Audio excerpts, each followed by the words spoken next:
The kitchen had always been Marcus's sanctuary. At 52, he had learned that the best way to manage life's complicated emotions was to cook something that required patience and focus. Tonight, it was coq au vin, a recipe that demanded time, precision, and attention. The kind of ritual that kept the mind busy and didn't leave space for thinking about the empty house that once felt full, or the quiet years that had settled in after David, his ex-husband, remarried. Marcus moved with practiced ease, browning chicken until it turned perfectly golden. The air was warm with the scent of wine, rosemary, and caramelized onions. Soft classical piano played in the background, something gentle, something that made solitude feel like a choice instead of a consequence. His son Julian was visiting for the weekend. At 28, Julian rarely came home to Portland anymore. He had built a busy life in Seattle, a downtown apartment, successful marketing career, and a boyfriend named Trevor who genuinely seemed to make him happy. Marcus approved, even if he rarely said the words directly. Their love lived in small gestures, casseroles left in freezers, flowers sent on important days, carefully chosen texts that expressed feelings neither of them said aloud. At exactly 7 o'clock, the doorbell rang. Julian had always been punctual, something he inherited from David's side of the family. "Dad," Julian called, dropping his overnight bag as he walked into the kitchen with the ease of someone who still knew every inch of home. Marcus turned from the stove and his smile came naturally. Julian had his mother's dark eyes, Sarah, Marcus's ex-wife, who left for a quieter life in Arizona, but he had Marcus's height, his lean frame, and the same tiny scar above his eyebrow from a childhood bike accident. "Hey, kid," Marcus said, hugging him. "You look tired." "Work." Julian sighed. "Quarter in madness. But I'm here now, and something smells amazing. Coq au vin. Just like old times?" Julian smiled, but there was something else behind it. A hesitation. Marcus knew that look well. Julian was about to tell him something. "Dad, I actually brought someone with me. He's just grabbing his bag from the car. I hope that's okay." Marcus felt a small flicker of disappointment. He had been looking forward to a quiet evening. Just the two of them, but he swallowed it quickly. It wasn't fair to feel that way. "Who is it?" "Ethan. He's a friend of Trevor's from college. He's been going through a rough patch, and I thought he could use a weekend away from the city." Marcus nodded, already adjusting his expectations. Something he had become good at after years of being the steady parent, the one who held everything together. A gentle knock sounded at the front door. Julian greeted the guest warmly, and soon footsteps approached the kitchen. Ethan entered tall. Around 6 feet, warm brown skin hinting at mixed ancestry, and striking amber eyes that caught the kitchen light. His build suggested someone who played sports once and stayed active without obsessing. He wore a vintage band t-shirt and well-fitted jeans, carrying himself with a mix of quiet confidence and uncertainty that Marcus noticed immediately. "Dad." "This is Ethan," Julian said. "Ethan, my dad. Marcus. It's great to meet you," Ethan said, extending his hand. His voice was warm and slightly deeper than Marcus expected. "Marcus," he responded, shaking his hand. The grip was firm but not showy, respectful, without trying too hard. "Welcome to Portland." "Julian said you needed a break from the city." "Something like that," Ethan replied, and a brief flicker crossed his face. "Sadness, maybe? Or the exhaustion of someone trying to protect himself from further hurt?" The evening unfolded with the awkward balance that happens when a new person enters a familiar space. Julian slipped into old habits, helping with setting the table, choosing the wine, and telling stories that made both men laugh. Ethan sat at the island with a glass of Pinot Noir, listening more than talking, but asking thoughtful questions that showed he was genuinely present. By the time dinner was served, Marcus had formed an impression. Ethan was smart. His questions about landscape architecture were thoughtful. He was kind, the way he cleared dishes without being asked, the way he listened to Julian with full attention. And he was hurting. His smile didn't fully reach his eyes. His hands tensed and relaxed without him noticing, and he kept just enough distance to feel safe. After dinner, Julian stepped away to take a work call. Marcus was drying dishes when Ethan appeared beside him, carrying a stack of bowls. "Let me help," Ethan said, before Marcus could protest. They fell into an easy rhythm. Wash, dry, put away. The kitchen grew quiet, except for the gentle clink of dishes and the steady sound of running water, for the first time all night. It felt like a moment just between them, simple, calm, and strangely meaningful. After several minutes of quiet but comfortable silence, Ethan finally spoke. "Thank you for letting me interrupt your weekend," he said softly. "Julian's a good friend, and he thought I needed some time away from my usual patterns." Marcus glanced at him. "Is it helping?" Ethan took a moment before answering. "Yeah," he said quietly. "Actually, it is.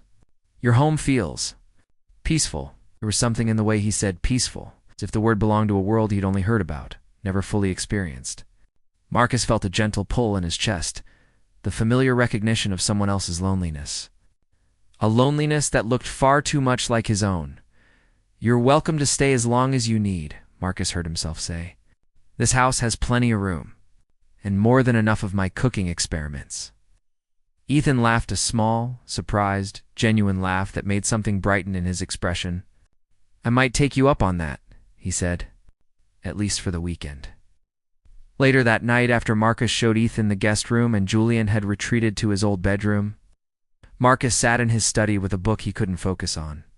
His mind kept drifting back to those amber eyes, and the way Ethan's sadness seemed to lift whenever something amused him. It had been years since. Marcus felt that kind of awareness, the quiet, nervous attention that comes when someone genuinely interests you. At 52, he had made peace with living alone. He hadn't expected the sharp edge of attraction to return, not with someone so much younger. Not on a weekend that was supposed to be simple and familiar. He thought about David, his ex-husband, and how long it had been since anyone had looked at him with genuine curiosity. Marcus poured himself a little scotch and stared at the rows of books surrounding him. Architecture, art, travel. The collected pieces of a life spent building beautiful things, even while failing to build a life with someone who stayed.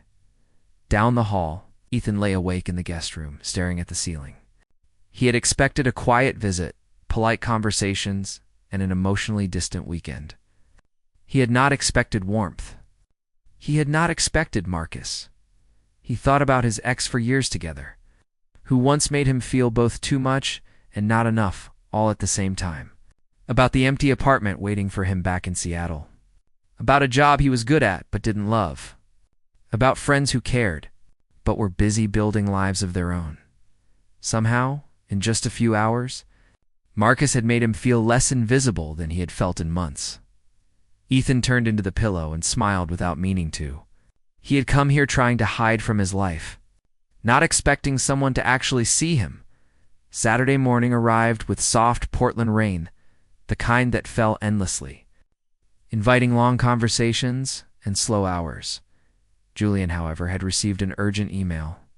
A major account had collapsed overnight, and he needed to return to Seattle.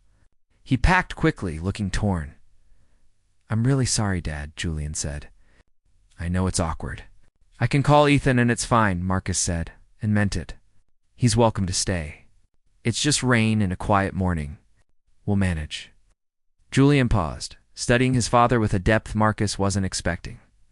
Julian had inherited his father's intuitive reading of people, and something in the air had shifted even if no one had said it aloud.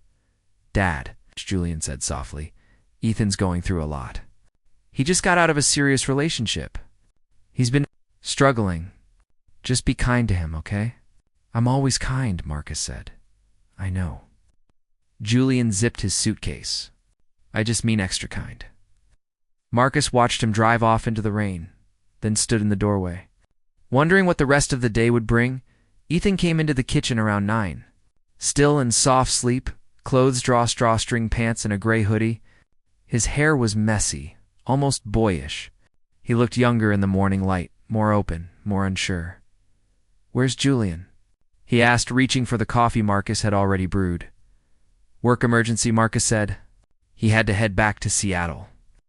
Ethan absorbed the news quietly. Something flickered across his face. Marcus wasn't sure if it was relief or disappointment. "Okay," Ethan said softly. "You all right with that?"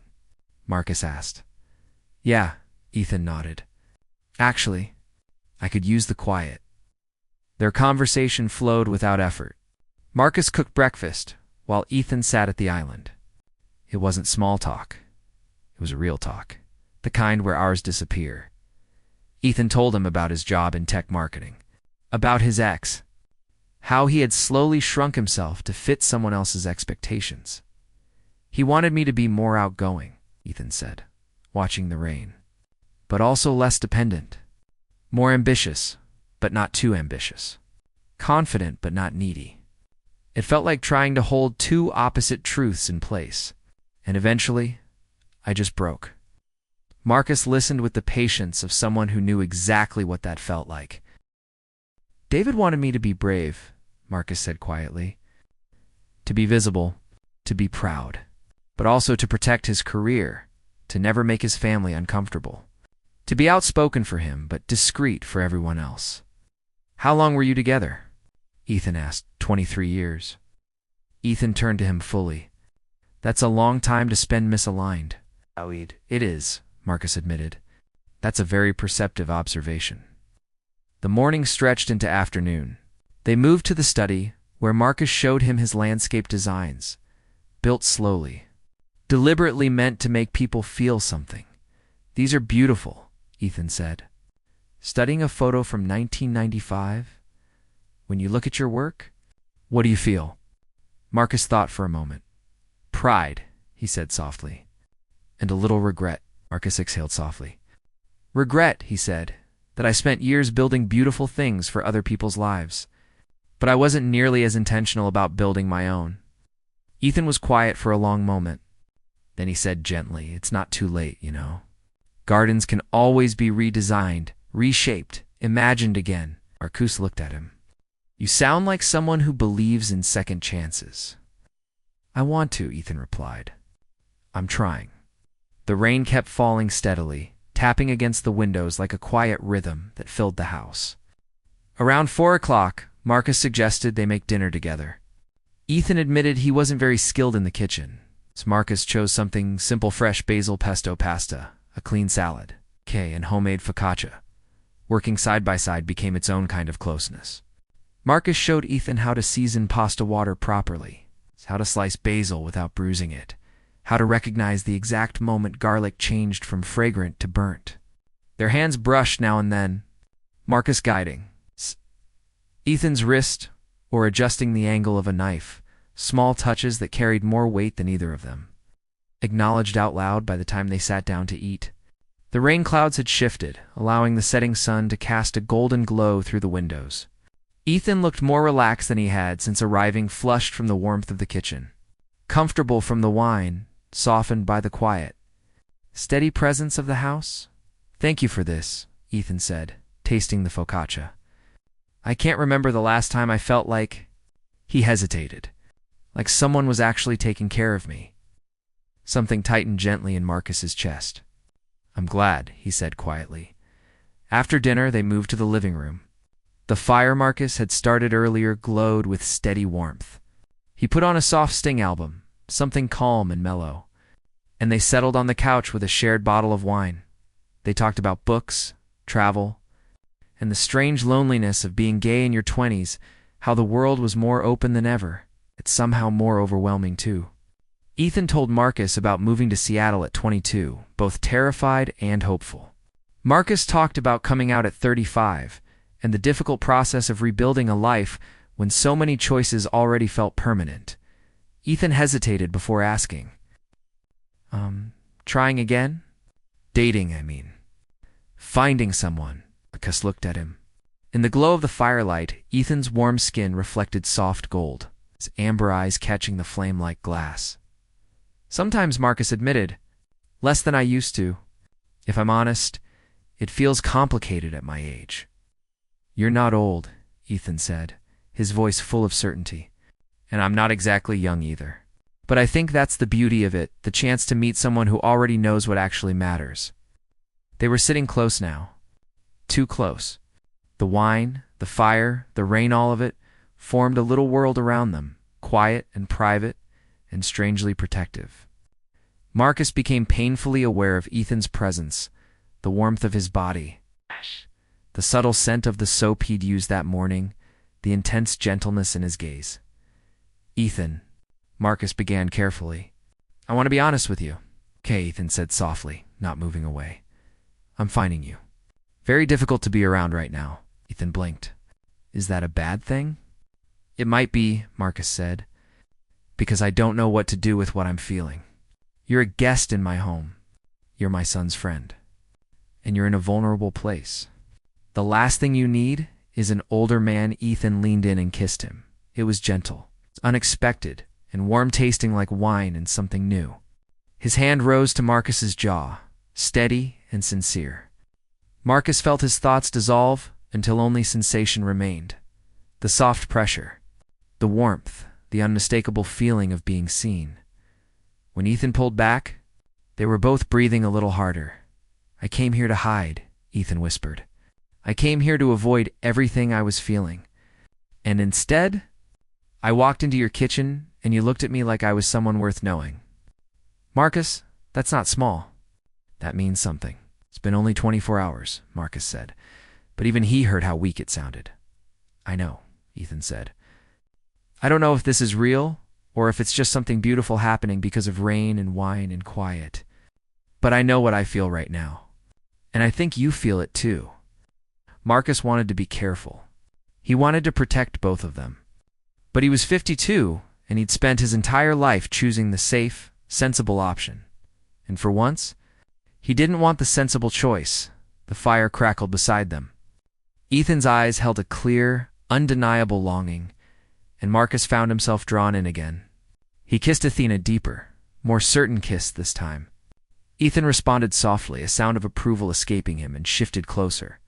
For the next hour, they remained entwined on the couch, the rain drumming gently outside and the fire slowly burning down to embers. Eventually, they pulled back, reluctantly. "I should go to bed," Ethan whispered. Though he didn't move. "Yeah," Marcus replied. Equally still, they lingered for a few more minutes, foreheads nearly touching, silently acknowledging that something fundamental had shifted between them.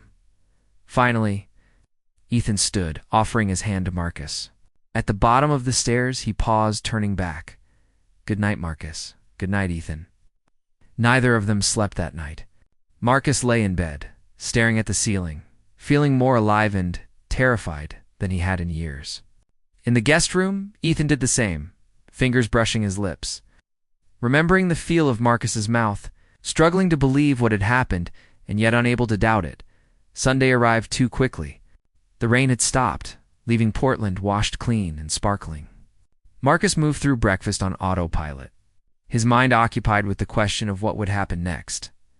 Ethan came downstairs around 8. The awkwardness was immediate, palpable. Daylight made the previous night feel both vivid and surreal.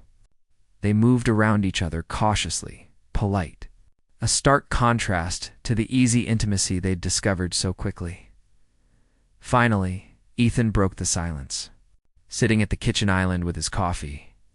"That happened." Marcus allowed himself a small smile. "It did, and you're freaking out a bit. You're sleeping in my guest room. You're my son's friend. You arrived yesterday. I'm trying to be rational about this, which is impossible." "Okay," Ethan said, in a tone that surprised Marcus. "Fair," Marcus admitted. "But can I tell you something?" "Of course. I came here to figure out how to live again after my ex broke something in me," Ethan said. "And in one day you made me feel like maybe that broken thing could heal. Maybe there's something worth living for, beyond just getting through the days. So, yeah, this is fast. And yes, it's complicated, but is it wrong?" Marcus studied him. Ethan was young, yes, but there was maturity too, a weight of experience, subtle resilience in his gaze. "I don't know yet," Marcus said. "Ask me again after you go back to Seattle, after we navigate this across the distance. Ask me when the newness fades and reality intrudes. Ask me again then. If the answer is the same, we'll know." Ethan leaned forward. And if I go back to Seattle and think about you constantly? If I drive down next weekend and can't think of anything else, then what? Then we figure it out, Marcus said. But you need to be clear. I'm not a rebound. I'm not an escape fantasy. If this is real, it has to survive the real world. Ethan placed his coffee cup down. You're worth that risk, he said. I can't promise certainty right now. I can't, but I don't want to leave without knowing if there's a chance for something more than this weekend. They sat in silence. Marcus reached across the counter and took Ethan's hand. Then here's what we do, Marcus said. We spend today honestly. We talk about complicated things. We acknowledge that this is fast and strange, and we don't make promises we can't keep. Can you do that? Ethan nodded. They spent the morning driving through Portland.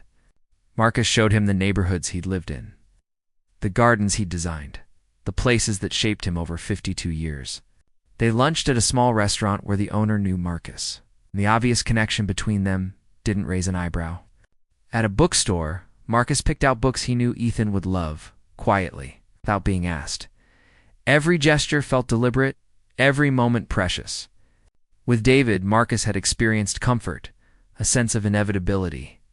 But with Ethan, everything felt chosen, intentional, fragile in its beauty.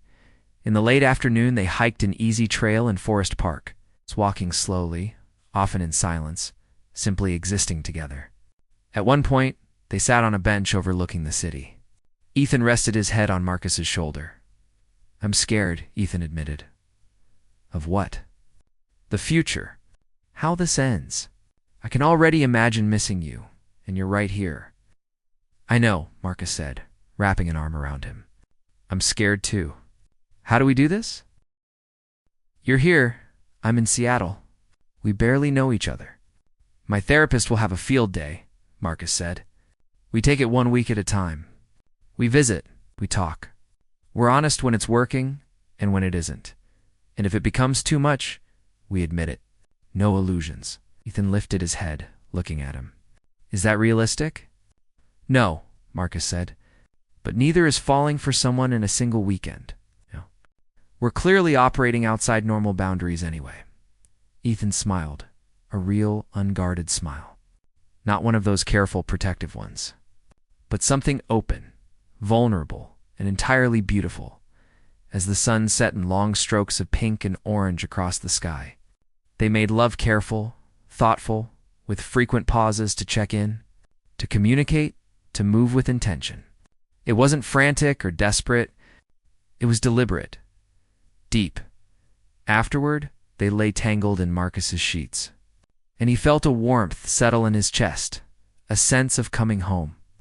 Even though this was the first time he'd shared something so intimate with Ethan, I have to go back tomorrow, Ethan whispered into the darkness. I know. But I want to come back next weekend. I want you to come to Seattle the weekend after, Marcus said gently. Meet my friends properly, not as Julian's dad, but as my boyfriend? Is that too fast? Probably, Marcus admitted.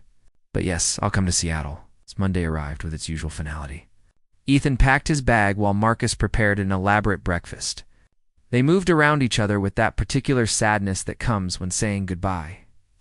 After just discovering what it truly means to say hello at the door, Ethan pulled Marcus into a hug. Thank you, he said softly. For taking a chance on me? For staying. Thank you, Marcus replied. For not deciding this was too weird and leaving early. I almost did, Ethan admitted. Saturday night, I was going to ask Julian if we could leave. But then you taught me about Basil, and you looked at me like you actually wanted to know me, and I couldn't walk away. Marcus kissed him goodbye at the door. They both pretended not to notice the wetness in Ethan's eyes. Once Ethan's car disappeared around the corner, Marcus stood in the quiet house. Everything looked the same as it had before the weekend, but he had changed. 23 years of learning to fit someone else's expectations? Another decade of learning to be alone and now, in 48 hours? This young man had reminded him that it was okay to want something for himself. Later, Marcus's phone buzzed. A text from Ethan. I'm already planning the weekend. Also, I miss you. Marcus smiled and typed back, Yes, it's complicated, but I think it's worth it. The next 8 weeks unfolded in a careful dance. Ethan came to Portland. Marcus went to Seattle.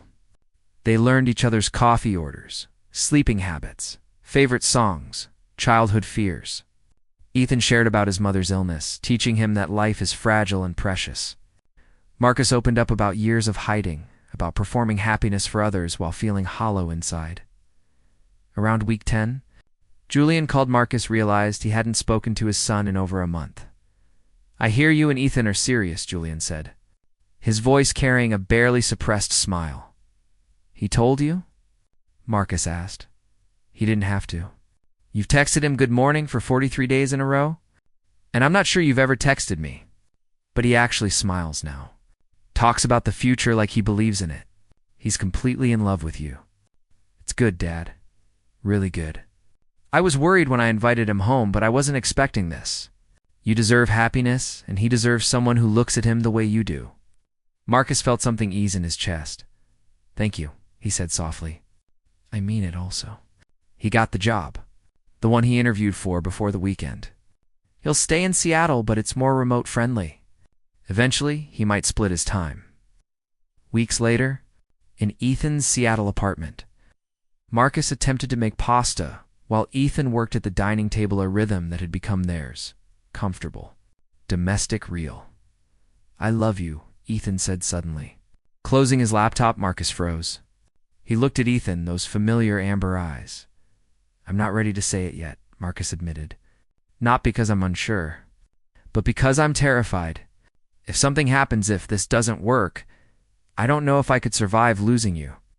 Ethan nodded, unsurprised. "I'm not expecting you to say it back. I just needed you to know." Marcus set down the spoon, crossed the counter, and held Ethan's face in his hands. He kissed him deeply. "I'm falling," Marcus whispered. "But I'm terrified of the landing," "I know," Ethan said. "Me too. But we're falling together, and that matters." That night, Marcus lay awake in Ethan's bed. They'd agreed Ethan would keep the Seattle apartment as his base, while Marcus retained the Portland house. Their relationship was practical, intentional, serious, and worth it. "I'm really glad you hate your son's friends," Ethan murmured. Marcus smiled into the darkness. "I don't hate you. Not yet." Ethan laughed softly. "But just in case, I chose you. Even when it's hard, even with the long distance, even when we disagree, choose you." "I'm not there yet," Marcus said quietly. "But I'm choosing you too. Every day, I choose you." 3 months later, on the first Saturday of spring, Marcus and Ethan stood in the Portland house, the house slowly becoming theirs on the back patio overlooking Marcus's garden. "I want to redesign this," Marcus said. "Make it ours, not just mine." "What did you have in mind?" Ethan asked. "I'm not sure yet," Marcus admitted. "But I want to sit here with you. A bench where we can read together. Lavender because you love the smell. Beautiful but lived in. Loved, used." "That sounds perfect," Ethan said. Taking his hand, they stood together as the sun set. Painting the sky in the same pink and orange strokes that had marked their beginning, Marcus thought about gardens, redesign, second chances, and the courage it took to let someone in. After so long learning to be alone, he thought about falling and landing. He pulled Ethan close and whispered, "Hey, promise I love you, really?" Ethan asked. "Really?" Marcus confirmed. "I fought it for weeks, but you seem completely, entirely in love with you." Ethan kissed him, soft, deep, certain. It felt like the beginning of something that had been quietly growing all along, something that would continue to grow for years. In the distance, the first buds appeared on the trees. Renewal, rebirth, the promise of life turning again. Just my son's friend, Marcus thought, smiling. Until that one unexpected night. Until everything changed.